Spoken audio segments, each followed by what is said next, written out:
안녕하세요. 늘 이 채널 덕분에 하루를 재밌게 보내고 있는 주부예요.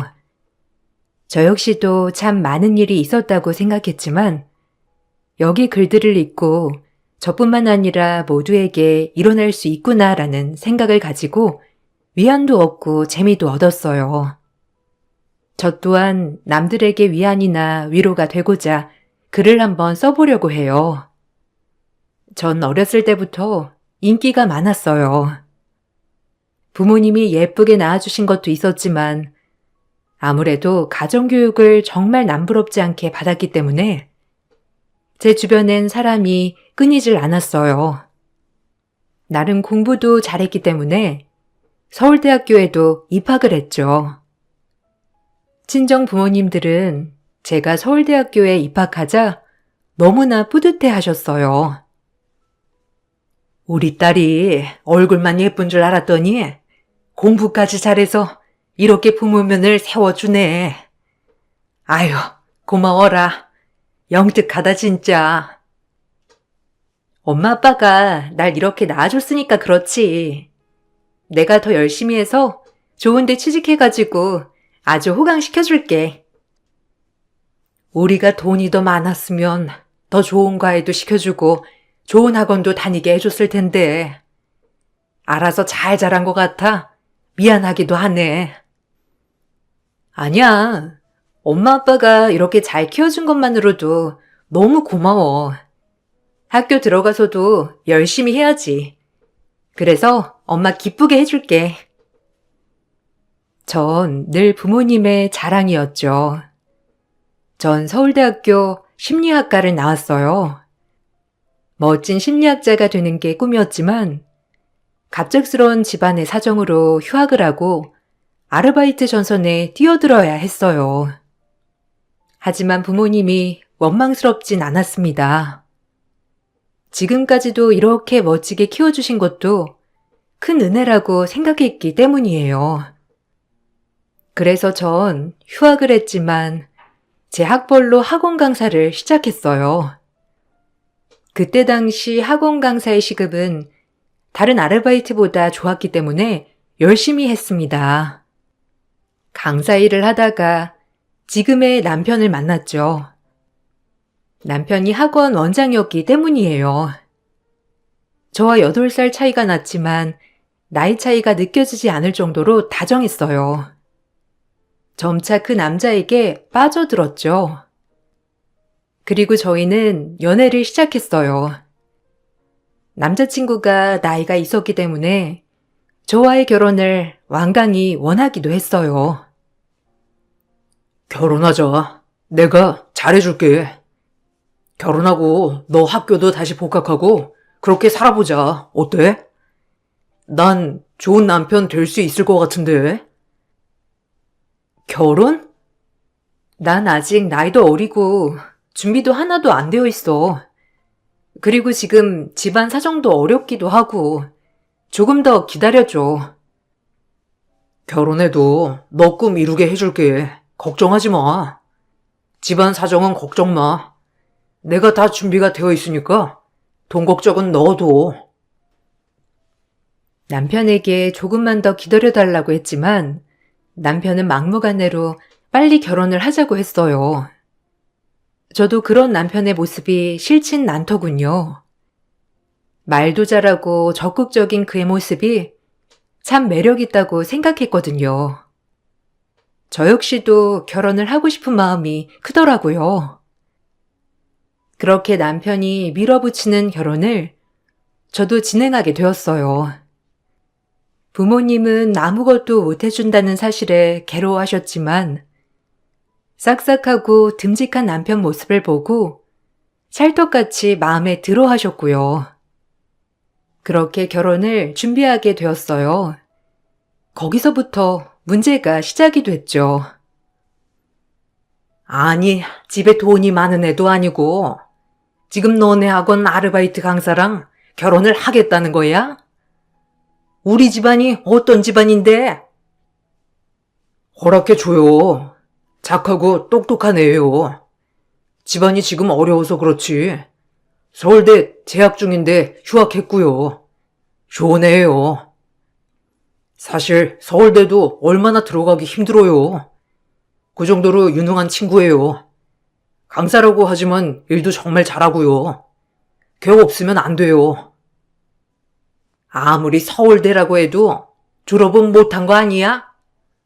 너 소개해달라고 하는 한의사들이 줄을 섰는데 그런 애들을 두고 아휴, 한의사 직업이 얼마나 좋니? 너까지 한의사랑 결혼하면 며느리들은 줄줄이 한의사라는 소리를 들을 텐데 잡지에도 나올 수 있고 얼마나 좋아? 시어머니는 결혼 전 저의 결혼을 참 많이도 반대하셨죠. 남편네 형수, 즉 저의 형님 되실 분도 한의사, 어머님도 한의사, 그리고 아주버님마저 한의사인 이 집안에서 남편만 유일하게 입시학원을 운영하고 있었어요. 시어머니는 며느리는 꼭 한의사를 봐야겠다면서 벼르고 계셨지만 결국 대학 중퇴한 저를 며느리로 맡게 됐다는 생각에 반대를 하신 거죠. 하지만 자식이 이기는 부모가 없듯이 결국 시어머님은 허락을 해주셨고 전 그렇게 시댁에 처음 인사를 가게 되었어요. 얼마나 떨리던지 애초에 저를 반대하는 줄은 알았긴 했어요. 나이도 어리고 대학교도 휴학 중인 저를 반갑게 생각하실 일은 없었겠죠. 어머님, 뭐 좋아하셔? 꽃바구니랑 영양제 정도 준비하면 되나? 나 이런 적이 처음이라 너무 떨리네. 어떡하면 좋아? 아니야, 괜찮아. 그 정도가 적당할 것 같아. 엄마가 그래도 너 보시면 많이 좋아해 주실 거야. 그러니까 걱정 붙들어 매. 그래도 한의사 며느리를 원하셨으면 나는 비교도 안 될 텐데. 그래도 한번 헤쳐나가 볼게. 당신을 사랑하니까. 남편이 절 옆에서 많이 응원해줬지만 너무 떨리기는 마찬가지였죠. 그렇게 어머님을 처음 뵙게 되었고 어머님은 딱 봐도 절 못마땅해 하는 얼굴이었습니다. 처음 제가 인사 가던 날 영양제를 건네드리자 어머님 하시는 소리가 대뜸 이 소리더군요. 저도 아차 싶긴 했어요. 그래도 모든 사람들이 많이 섭취하는 영양제라고 했기 때문에 어머님도 좋아하실 것 같았거든요. 한의사 집안에 영양제라니? 너무 기본이 안 되어 있는 거 아니니? 우리가 의사인데 알아서 잘 챙겨 먹지. 센스 부족이구나. 네? 그냥 대부분 이거 먹어도 되는 거라고 해서 사봤는데 다음번엔 주의할게요. 처음 뵙겠습니다. 우연수라고 합니다. 센스부터가 틀렸다. 가뜩이나 마음에 안 드는 건 알고 있지? 우리 아들이 나이가 많기로써니 어디 가서 딸리는 애는 아니거든. 인물 좋지, 학벌 좋지. 게다가 어린 나이에 학원 운영까지. 에휴, 어쩌다가. 됐다. 문 앞에 그렇게 서 있지 말고 들어와 일단. 어머님은 제 인사를 받는 둥 마는 둥 하셨고 집 안으로 들어오라고 하셨죠. 집에 들어가니 절 맞아주시는 건 형님들 분이었어요.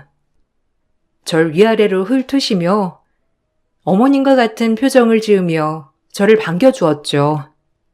약간 떨떠름했지만 처음이니 어색해서 그런 거라 생각했어요. 밥이 입으로 들어가는지 코로 들어가는지 모르게 밥을 먹고 눈초리를 받았었죠. 시어머니와 형님은 아주 각별해 보였어요. 그도 그럴 것이 어머님 한방병원에서 같이 일하시고 계셨거든요. 거의 고부 사이가 아닌 모녀 사이라고 해도 믿겠더라고요. 어머님, 오늘 진료보시느라 힘드셨죠? 요즘 들어 한의원에 환자들이 많아져서. 근데 다 어머님만 찾으시는 거 있죠? 어머, 한 원장, 왜 그래? 다들 한 원장 바쁠까봐 나 찾는 거지, 안 그래? 하여튼, 이래서 같이 일하면 좋다니까. 그러니까요. 저도 동서되는 사람은 제 후배나 같은 직종이면 했는데, 뭐, 아쉽게 됐네요. 어머님은 오죽하실까? 아, 형수님, 말 조심 좀. 지금 저랑 결혼할 사람 여기 있잖아요. 뭐 연수한테 궁금하신 건 없으세요? 딱히 없다. 뭐 네가 다 말해줬잖니. 오늘은 그냥 얼굴이라도 보려고 부른 거니까 밥이나 먹고 집에 가면 되겠구나. 남편이 저에 대해 궁금한 게 없냐고 물어보자 시어머니는 딱히 궁금한 게 없다고 하며 남편의 말을 딱 잘라 먹었죠. 정말 머쓱한 첫 만남이었어요. 그렇게 첫 만남을 마치고 집으로 돌아가는 길, 남편이 저에게 참 미안하다고 하더라고요. 저도 어디 가서 이런 수치는 처음이라 너무 어이가 없었고요. 그렇지만 제 진가를 보여드리면 될 것 같다고 생각했어요. 미안하다. 우리 엄마 사실 한의사 며느리 보고 싶어 하셨어. 아무래도 형수도 한의사고 엄마도 한의사니까. 이 결혼 꼭 해야 하는지 잘 모르겠어. 오빠 싫은 건 아닌데 나 정말 어느 누구한테 이런 취급 당하는 거 처음이야. 결혼하면 달라지실 거야. 지금은 아직 미련을 못 버려서 그래. 우리 엄마 그렇게 나쁜 분 아니니까 이해해줘. 알겠지? 그럼 우리 부모님은? 내가 이런 취급받으면서 결혼하길 바라시겠어? 오빠, 우리 집에 올 때마다 부모님이 얼마나 잘해주셔. 안 그래? 미안해. 그래도 난 너밖에 없어. 너 아니면 절대 결혼하지 않을 거니까. 그러니까 그만 화 풀어. 너한테 내가 있잖아.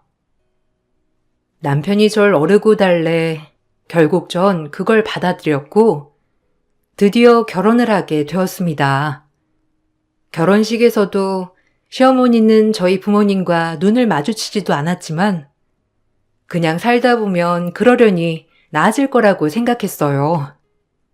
혼수를 어머님이 원하는 대로 하지 못하자 시어머니는 싸구려 혼수를 해올 바엔 집으로 들어와 살라고 엄포를 놓으셨고 남편도 이 기회에 부모님과 친해지면 좋겠지 않냐며 저를 설득했어요. 저도 시어른들과 같이 살다 보면 어머님도 저를 서서히 받아줄 거라는 생각에 그 제안을 받아들였고요. 그리고 신혼여행을 마치고 집으로 돌아간 날 시어머니는 저를 보며 말씀하셨죠. 당황스럽기도 하고 놀라기도 한 말이었어요. 실망도 컸고요. 도우미 아줌마 다 내보냈어. 너도 이 집에 들어올 건데 뭐하러 인건비 줘가면서 인력을 쓰니? 네가 있는데 안 그래? 아, 저 다음 학기에 학교 복학하려고요. 그리고 오빠 학원 일도 좀 도와줘야 하고요. 집안일은 따로 하기 힘들 것 같아요. 학교 복학은 너 무슨 돈으로 하려고 하는데? 너네 부모님이 내주기라도 한다냐? 집 어려워져서 휴학한 거라며? 아니야? 아, 결혼하고 약속한 거야. 엄마가 이렇게 말하면 연수가 얼마나 당황스럽겠어. 저희 일은 저희가 알아서 할게요. 아줌마 다시 구해요. 뭐? 너 이러려고 결혼했니? 우리 아들 뜯어먹으려고 결혼했지? 복학은 무슨 복학이야? 감히 내 아들 돈으로? 뜯어먹다뇨?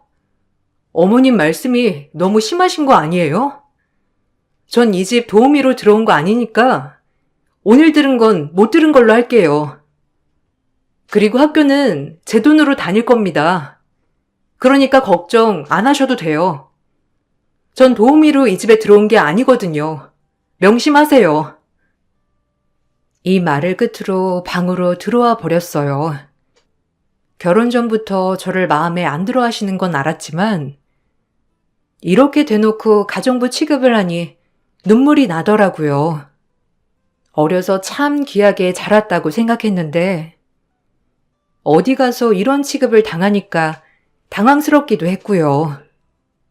이런 상황이 반복되자 저조차도 이 악물어지게 되더라고요. 잘 살아야겠다. 더 잘난 내가 되어야겠다. 이런 마음 말이에요. 미안해. 엄마가 말이 심했지? 내가 따끔하게 얘기했어. 그러니까 그만 울어. 미안하다. 내가 더 능력이 있었으면 무조건 분가를 해야 했는데 엄마가 완강히 반대하는 바람에 미안하다 진짜. 그러니까 그만 울어. 자꾸 울면 속상해 내가. 어머님, 아무리 그래도 그렇지 한의사가 뭐가 그렇게 대단하다고 처음부터 그렇게 날 깔보는 거야? 아, 기막혀.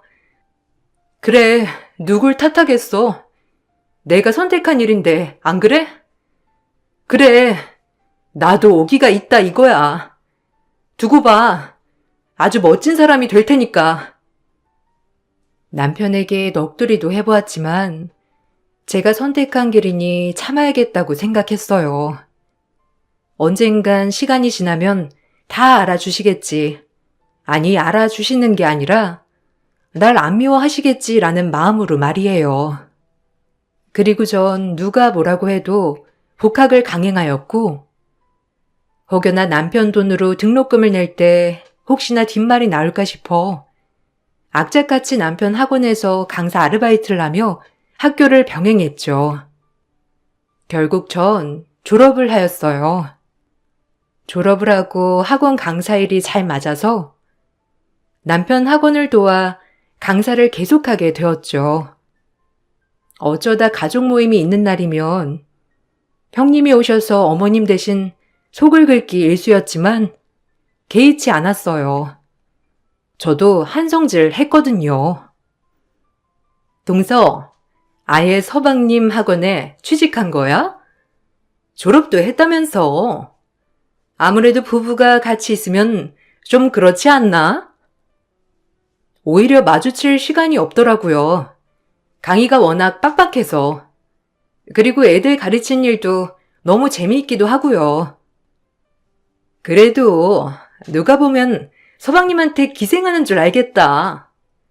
여자도 능력이 있어야 하는 거야. 안 그래요, 어머님? 진취적인 여성 몰라? 아, 진취적이요? 아니, 형님도 어머님 병원에 기생하는 거 아니었어요? 몰랐네요. 아니었구나. 네, 뭐 알겠어요. 뭐? 기생? 아, 어머님, 동서 말하는 거 보셨어요? 좀 배운 거 없이 저딴 식으로 말을 해? 내가 진짜 열뻗쳐서 동서랑 나랑 같다고 생각하는 거 아니지 지금? 아, 기막혀. 또박또박 말대꾸하는 꼬락서니하고는 수준 떨어져서 내가 원. 본데 없이 자란 애랑 너랑 같니? 그냥 무시해라. 애가 워낙 꼬여있어서 말을 하나 해도 저런 식이다. 어휴, 지겨워.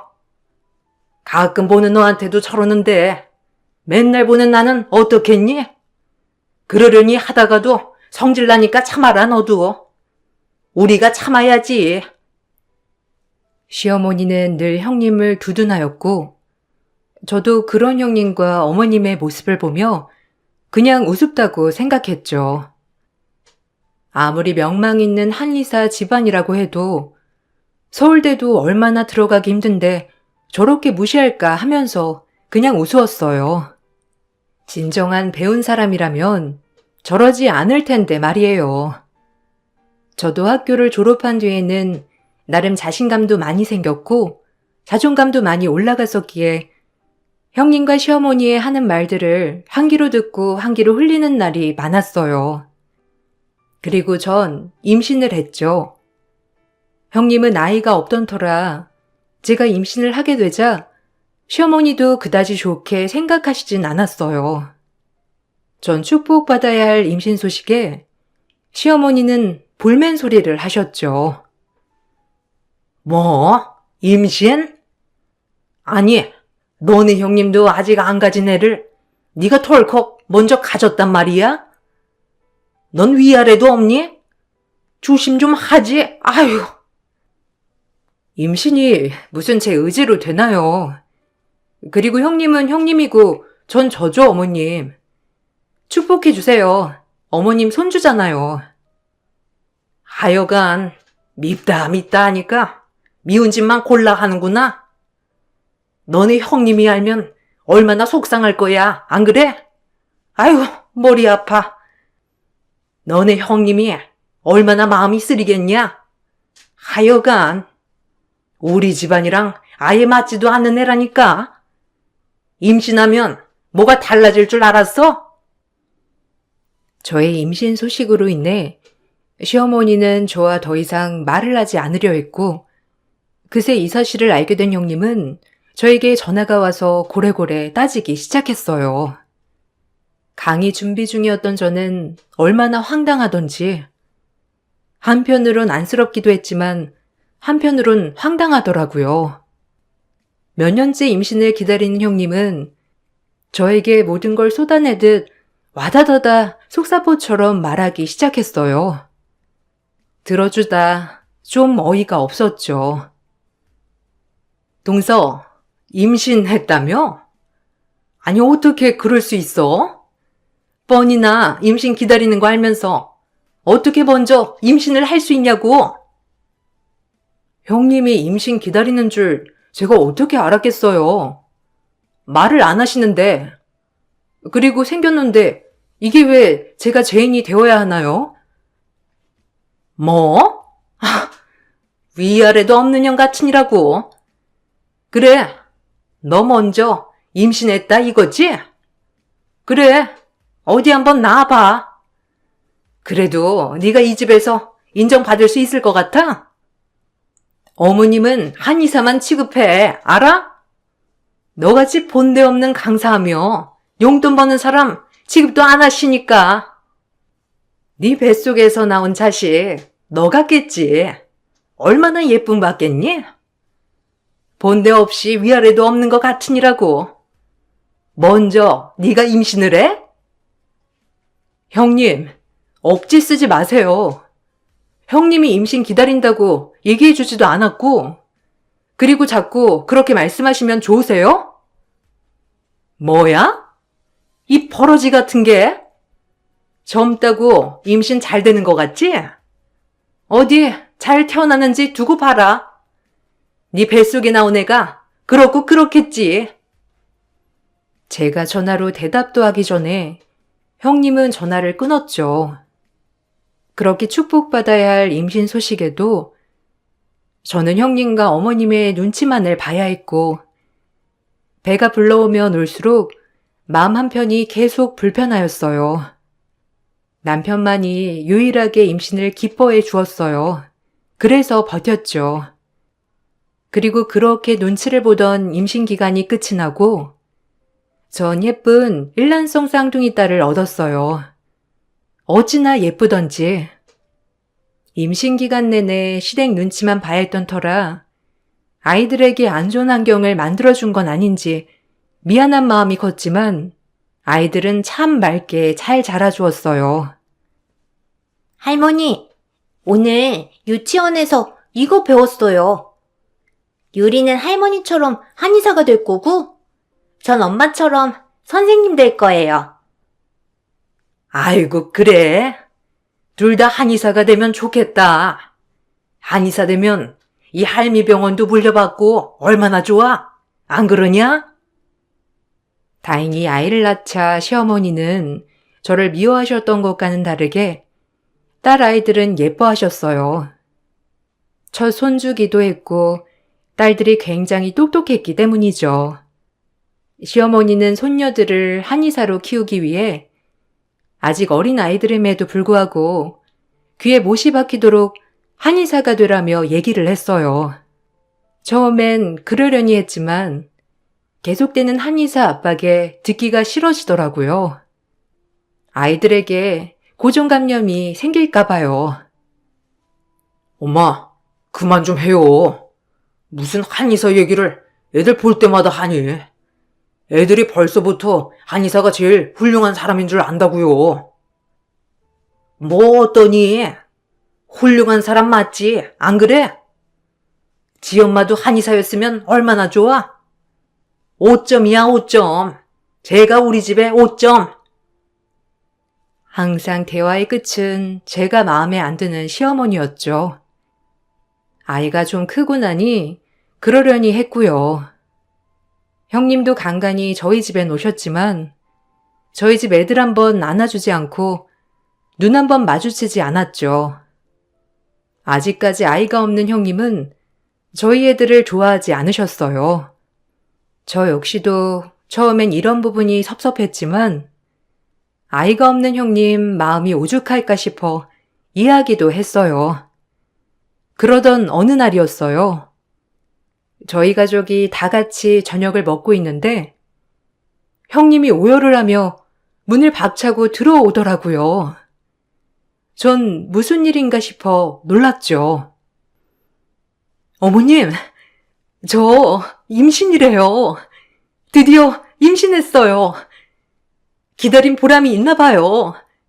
어머니도 이제 장손 보실 수 있다고요.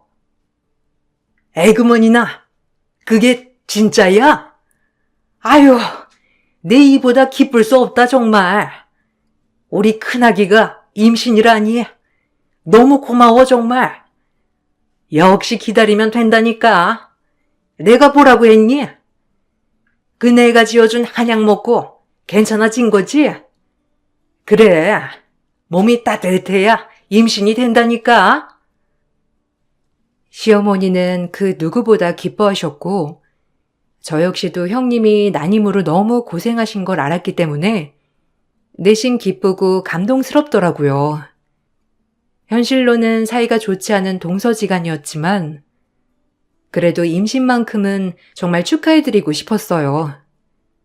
마음고생한 걸 알았기 때문이죠. 형님, 축하드려요. 다음 주 중으로 형님 좋아하시는 걸로 제가 맛있는 밥상 준비할게요. 우리 축하 파티예요. 너무 축하해요. 동서가 웬일이야?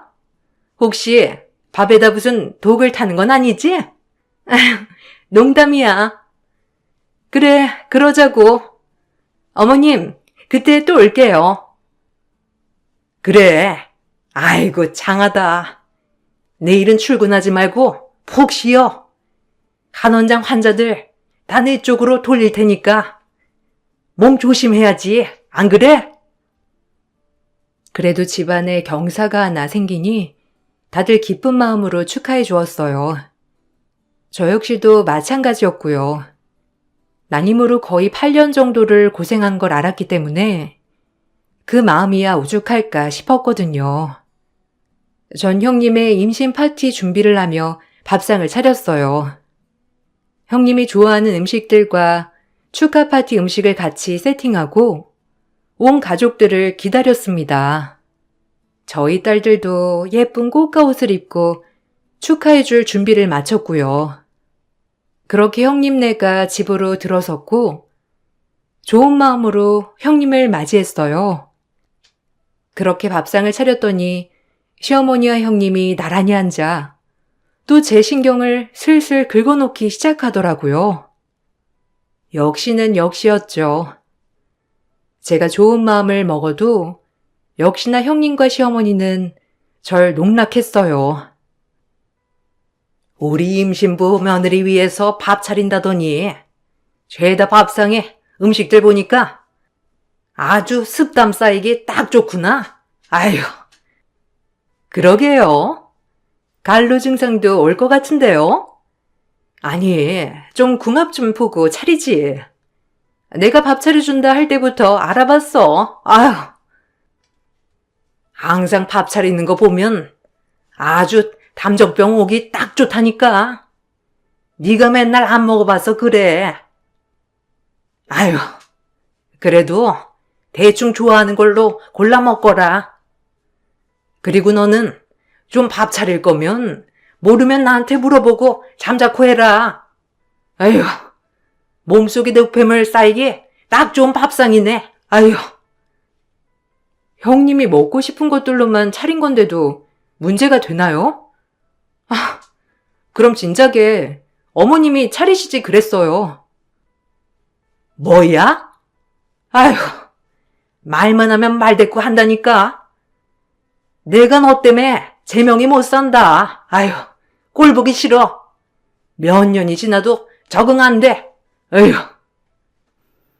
하루 종일 밥상 차리느라 고생한 절 앞에 두고 시어머니와 형님은 한의학 용어를 써대며 제 밥상을 비하하는 듯한 발언을 했죠. 기분이 얼마나 나쁘던지 형님의 축하고 나발이고 화가 많이 났어요.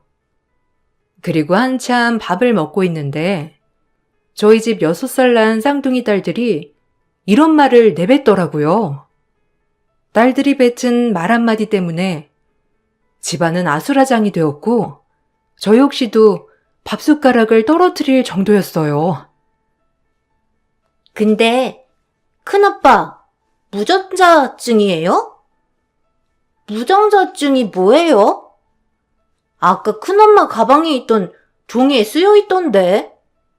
엄마, 무정자증이 뭐야? 뭐? 어디서 그런 말을 배웠어? 그런 말 쓰는 거 아니야. 얼른 밥 먹어. 어디서 그런 말을. 아휴, 놀래라. 큰엄마 가방에서 봤어. 무정자증이 뭐야? 할머니, 무정자증이 뭐예요? 할머니는 한의사니까 이런 거 다 알죠? 딸들의 말에 시어머니는 얼굴이 새파랗게 질렸고 형님 또한 밥을 더 이상 먹지 못한 채 그대로 얼어붙었죠. 아주버님 또한 어안이 벙벙한 채 가만히 있었고요. 시어머니가 이게 어찌된 일이냐고 형님에게 묻자 형님은 대수롭지 않은 척을 했지만 덜덜 떨고 있더라고요. 알고 보니 형님은 다른 사람의 아이를 가진 거였어요. 아주버님은 무정자증에 임신이 불가한 상태였죠. 둘이 난임병원에서 결과를 받았는데 아주버님은 본인이 아무렇지도 않은 줄 알고 계셨고 형님 혼자 이 사실을 간직한 거였더라고요. 무서운 형님은 혼자 어디서 임신을 해와선 아주버님 아이라고 우겨대고 있었더라고요. 얼마나 끔찍하던지 정말 소름이 돋았죠. 그럼 네 뱃속의 애가 우리 큰애가 아니라는 거야? 지금 얘네가 무슨 소리를 하는 거야? 아유, 말 좀 해봐라. 아니, 당신 이게 다 무슨 소리야? 그때 결과 나 정상이라고 당신이 그러지 않았어? 무정자증이라니. 다시 말해봐. 시숙은 그 얘기를 듣고 형님의 가방 안에 있는 것을 털었고 거기서 나온 종이봉투에 찍힌 무정자증인 종이를 발견했죠. 형님은 바로 무릎을 꿇고 시어머니와 시숙에게 싹싹 빌더라고요. 얼마나 놀랬던지 아이들에게 얼른 방으로 들어가라고 하고 전 이 사태에 대해 도대체 무슨 일인가 하고 상황 파악을 하고 있었고 너무 놀랐죠. 그리고 이 사태에 대해 형님과 어머님이 벌을 받은 거라고 생각을 하게 되었어요. 그렇게 죽고 못 살더니 이젠 정말 죽이지도 못하는 사이가 되었으니 말이에요. 아니 그게 한 번만 용서해 주세요.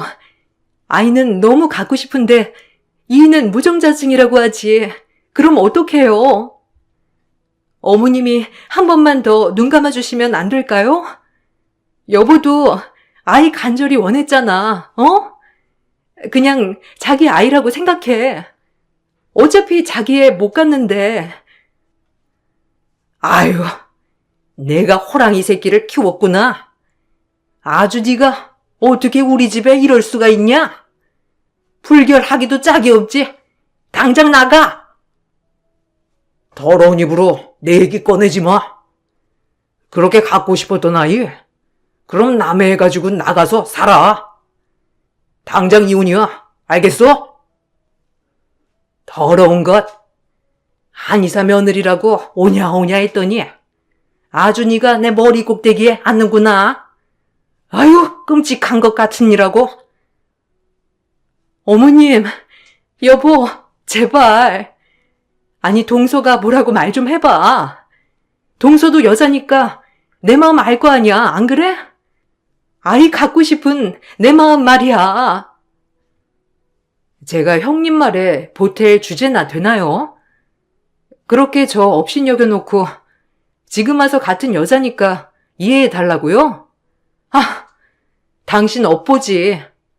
그리고 어머님의 업보기도 하고요. 그렇게 모녀처럼 굴더니 나 원참 꼴 좋네. 애들아, 나와. 옷 입어. 얼른 가자. 여보, 우린 그냥 나가자. 아니, 얘야. 그러고 가면 난 어떡하라고. 이 잡것 같이 끌어내야지, 안 그러니? 아휴, 끔찍한 것. 당장 내 집에서 네가 나가. 모녀 사이같이 각별한 사이 아니었나요? 두 분 일은 두 분이 알아서 하세요. 어머님 그렇게 예뻐하는 형님이랑 일 보세요. 전이 더럽고 추악한 일에 끼어들고 싶지 않으니까요. 당신도 일어나. 얼른 나가자. 아휴, 끔찍해. 정말 참 꼴 좋네요. 우습고요. 형님은 울고불고 매달려 봤지만 시어머니와 시숙에게 쫓겨나게 되었고, 전 그런 시어머니도 우습고 형님도 소름 돋아 같이 있고 싶지 않아졌어요. 그렇게 애들과 남편이랑 같이 집을 나왔고 오히려 벌 받았다고 생각이 들었어요. 그렇게 몇 년을 무시하더니 형님하는 꼬락서니도 기가 차고, 그렇게 믿었던 형님에게 뒤통수 맞은 어머님도 우스워 보이기 시작했어요. 저희는 그날 호텔 하나를 잡아서 네 식구 호캉스를 즐겼어요. 그랬더니 저녁에 시어머니에게 제 전화로 울면서 전화가 오더라고요. 아이고, 내 팔자야. 내가 믿는 도끼에 발등을 찍혔지. 얘 아가, 와서 내 얘기 좀 들어주련? 우리 쌍둥이들도 너무 보고 싶구나. 이제 와서요? 어머님, 저 보기 싫어했잖아요. 그랬는데 왜 갑자기 저한테 이야기를 들어달라고 하시는 거예요? 아, 내가 이제 누가 또 있니? 큰애는 글렀어. 아주 이혼시키고 이제 끝이야. 불결한 것. 그러니 들어와서 얘기 좀 들어줄래? 제가 왜요? 아, 기가 막히네요. 저희 지금 호캉스 중이거든요. 어머니 알아서 눈물 닦든지 하세요. 뭐 믿는 도끼에 발등 찍힌 거 제가 할 바 아니고요. 그렇게 한의사 며느리 노래를 부르더니 참 잘 됐네요. 기가 막혀. 그만 끊을게요. 그럼 이만. 전 어머님의 전화를 매몰차게 끊어버렸고, 남편에게도 어머님이 갑자기 태도를 돌변한 모습이 더 싫다고 말했죠. 남편도 이해했고요. 저희는 분가하기로 마음 먹었어요. 참고 살려고 해봤지만 저렇게 이중적인 시어머니와는 도저히 살 수 없었기 때문이에요. 그리고 저희가 모은 돈과 대출 합쳐서 집을 하나 구했어요. 바로 나갔죠. 시어머니는 뜯어 말렸지만 혼자 사시라고 했어요. 남편도 마찬가지였고 저 역시도 마찬가지였죠. 이제 큰 며느리도 쫓아낸 마당에 시어머니는 철저히 혼자였어요. 마음이 좀 안쓰럽기도 했지만 뿌린 대로 거두는 결과라고 생각했어요. 그리고 아주버님과 형님은 결국 이혼을 하셨고, 마지막까지 제발 아주버님 좀 설득해달라고 저에게 전화로 사정사정하는 형님이었지만 이것마저도 이제 와서 저한테 이러니까 너무 웃겼어요. 어처구니도 없었고요. 동서가 우리 남편 좀 말려줘. 동서도 여자잖아, 어? 서방님이랑 같이 제발 말려줘. 내가 오죽하면 이랬겠어? 이제 와서 나한테 이러고 싶어? 그렇게 죽고 못 사는 어머님한테 부탁하세요. 더 이상 말하고 싶지 않으니 끊겠습니다. 전 전화를 끊었고 참 악역들의 말로라고 생각했어요. 지금은 시댁과는 명절에만 왕래하는 정도예요. 오히려 시댁과 더 멀어졌어요. 시어머니도 큰 충격을 받으셔서 예전에 까랑까랑하던 분이 아니시고 지금은 많이 노쇠해졌죠. 옆에 아무도 없고 말이죠. 가장 상처를 받으신 아주버님은 지금 좋은 분을 만나 연애를 하고 있어요. 이혼 이후 형님 소식은 정말 끊겼고요. 병원에서도 쫓겨나고 이혼도 당하고 그다음부턴 어떻게 됐는지 아예 소식도 몰라요. 아마 애를 낳고 다른 지역으로 갔다는 것밖에. 제 쌍둥이 딸들은 다행히 그날을 어렴풋이만 기억하고 나머진 잘 기억하지 못해요. 얼마나 다행이던지. 그 끔찍한 사태를 딸들조차 기억하게 하고 싶지 않았거든요. 절 그렇게 무시하던 시어머니는 딸들을 보시고 싶어 간간히 집에도 찾아오시지만 제가 없을 때나 한 번씩 오시는 것 같더라고요. 아무래도 그때 이후로 제 눈치를 많이 보고 이제 와서 저를 며느리로 인정했다고나 할까요? 참 씁쓸하긴 하죠. 형님의 대용품도 아니고 말이에요. 그래서 어머님한테 마음이 잘 가지 않기도 해요. 현재 그냥 지금이 제일 행복하다고 생각하고 살아가고 있습니다. 아이들 건강하고 똑똑하고 남편 또한 다정하니 이보다 더한 기쁨이 있을까 생각하면서 말이에요. 여러분들도 황당한 일들 한 번씩 겪어보셨겠죠? 그럼에도 시간이 지나면 잊혀지더라고요. 여러분들도 안 좋은 일은 잊으시고 좋은 일만 있기를 바랄게요. 제 글 읽어주셔서 감사합니다.